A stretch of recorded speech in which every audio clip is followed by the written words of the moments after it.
Okay, so here's what I have done.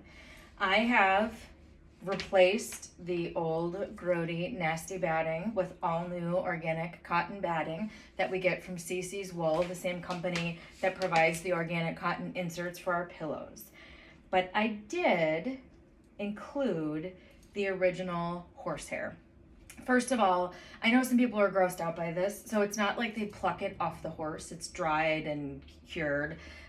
It will last forever, quite literally. There's a reason that this was the stuffing of choice for centuries. And also just because I wanted to retain some of the integrity of the piece.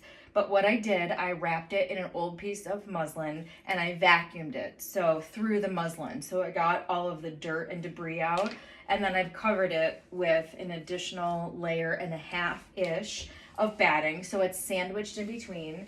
And then I will cover it, as we do for all of our upholstered pieces, with a layer of cotton muslin. So there's no risk of anyone touching the horsehair, because after I secure the muslin to the stool, then I will put the finished fabric on for the upholstery.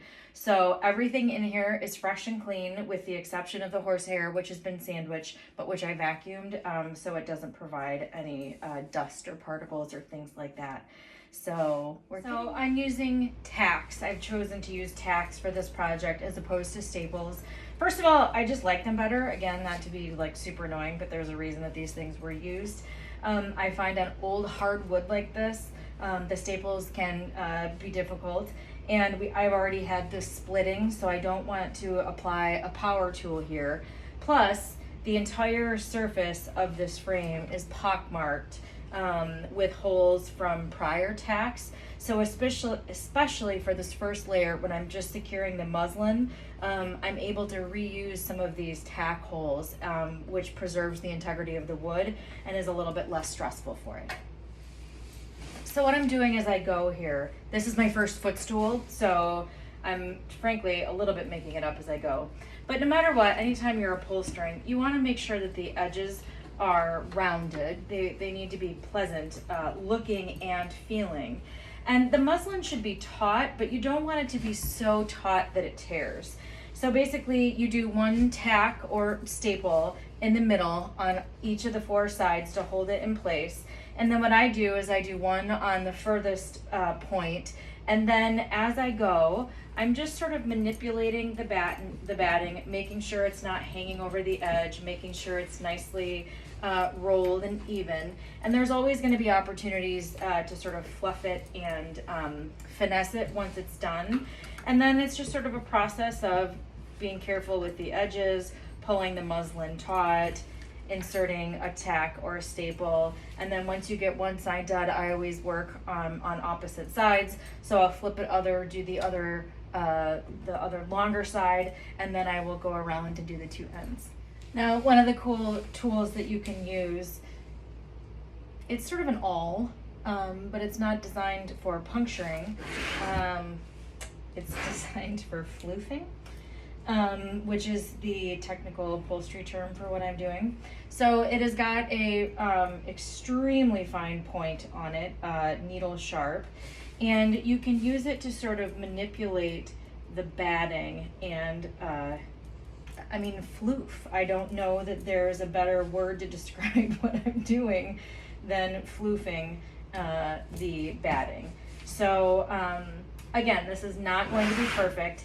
And don't forget there's still a layer of upholstery fabric to go over it, so it's okay for it to have a little bit of some unevenness, but in general you want to provide a good foundation for the fabric to appear on, and so you want to try to make sure and smooth out the edges as much as possible so that it's a comfortable piece, and so that there's none of the hard edges of the wood.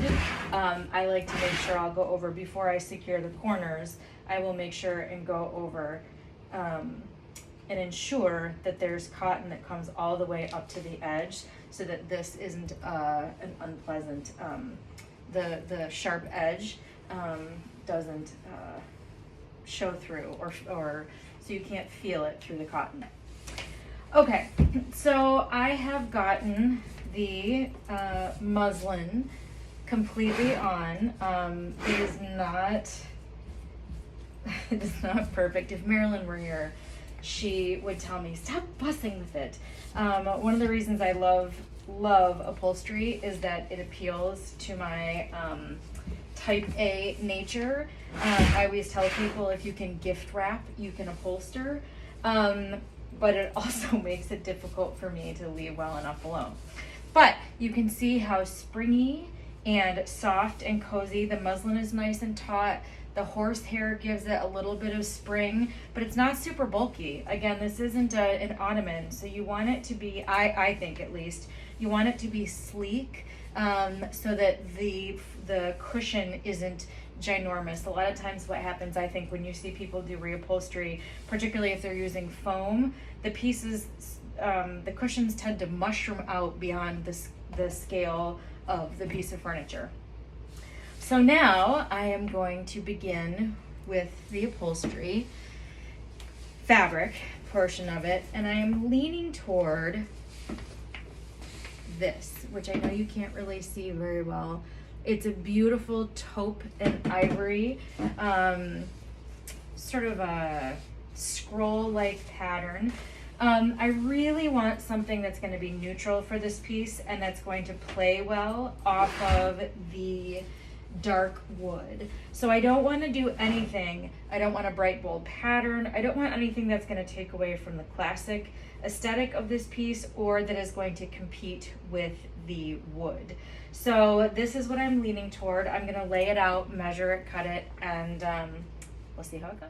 Okay, so this is, well, I'm nearly done. I have the upholstery done, and where I'm mostly pleased with it, I just have to finish up sealing the seams on these corners and then tucking and making sure that this loose fabric doesn't fray. So I will likely finish that up tomorrow. I need a few tools that I don't have handy right now with me. But I'll finish up these seams and make sure that the edges are nice, make sure that everything, I use a fray check so that none of the threads will end up unraveling. You know, for my first ever antique footstool up close, I'm happy with it. This was a learning project for me. I think had my feedback, because I'm always very critical of the things that I do, I should have crowned this a bit more. I should have concentrated the horsehair to provide a nicer crown. But I'm happy with the edges. I'm happy with the uniformity of the batting. It's nice and cushy and taut. And I think once we get it all finally cleaned up, here, I'll move this back a little bit so you can see. Once we finally get it all finished and get the edges sealed nice and tight, I think it'll be a cute little piece. So this has been super fun. I hope that you have enjoyed. This has been quite an adventure these last 2 days. But I will post a photo once it's all done of the before and after of this footstool, and I really hope that you've enjoyed this project. As always, this is every time I do something new, I am learning something that I will take with me for next time. As you can tell, I adore this fabric. I love the, it's very textile, tactile is the word I was thinking for. It is a tactile textile. Anyway, so until next time, thanks for following along. As always, appreciate your support. Take care. Are you ready for the big reveal? I am too. Well, here she is in all her glory, completely finished. What I ended up doing with the corners, remember how I told you that the blue and purple fabric had those decorative round-headed tacks? So I decided to use traditional upholstery tacks in an antiqued bronze. These are very traditional. And I use those to secure the seams on the corners. And then I tucked the remaining fabric underneath. This was a challenge. There's a reason I think that there had been fringe placed on it to maybe conceal some of this. So I just continued to manipulate the fabric around and tuck it securely and tack it underneath. And then, because remember I told you I'm super type A, worked to make sure that the seams are nice and straight. I put another coat of salve on the wood to make it shine. And here we are, our refurbished. Let's move this back a little bit so you can see. Sorry, that was very jiggly. Our refurbished, reimagined, vintage, actually antique footstool. So I'm thrilled that you followed along if you're still watching these videos. They're longer than the ones I typically do, but this has just been such a treat for me to work on, and I hope it's been fun for you too. Oh, also, I looked it up. Dang it, the floofer. A regulator, that's what it's called. It's called an upholstery regulator, except at Dee Dee's it's gonna forever be known as a floofer. So, all right, everybody, have a great weekend, be well, and until next time, take care.